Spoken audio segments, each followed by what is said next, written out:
माओवादी घुस खाने लुटेर चुसिया हो, सक्यो।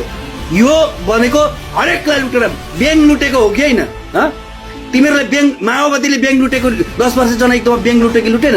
ब्याङ्क पनि लुटो। अलिकति हुने खानेको धान गहुँ मकै लुट्यो कि लुटेन? हो, लुटेको। गरिबको घरमा खसी कुखुरा बाख्रा लुटेको हो कि होइन? लुटेको हो। तिमीहरू सत्य कुरा किन उता गर्दैनौ? गरिबका छोराछोरी स्कुलबाट तानेर लगेको हो कि होइन? हो, सत्य भन्।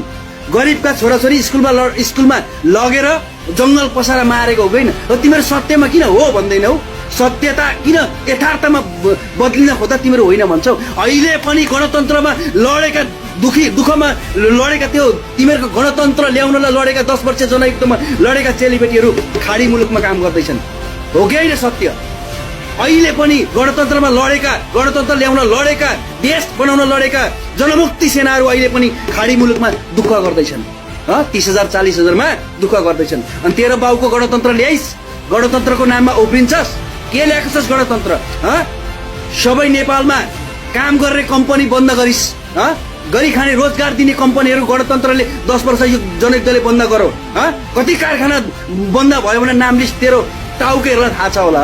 त्यो भन्नु टाउकेहरूलाई, कति 10 वर्ष जनयुद्धमा कति कारखानाहरू थिए नेपालमा अनि कति कारखाना भए? 10 वर्ष जनयुद्धमा 10,000 जना युवाहरू विदेश गएको थिएन भनेपछि अहिलेको तिमीहरूको गणतन्त्र पछाडि कति लाख युवाहरू विदेशमा छन्? हिसाब गर्नु, तिमीहरूको क्यालकुलेटरको अङ्क पनि सकिन्छ है। हो, त्यति नेपालीहरू अहिले खाडी मुलुकमा दुःख गरिरहेछन् भने गणतन्त्रले त्यो खाक ल्यायो। कति चेलीबेटीहरू मरे तेरा गणतन्त्र ल्याउँदाखेरि? खोइ तिनीहरूको क्षतिपूर्ति पाएको? कति अपाङ्ग भए? खोइ क्षतिपूर्ति पाएको? 20 क्षतिपूर्ति? साला बाख्रा चोरहरू कोही के गर्छन्, कोही के गर्छन्, हुन्छ नि एउटा। एमसीसी गणतन्त्रले हामीलाई नेपाली जनतालाई बोल्ने अधिकार दिएको छ कि छैन?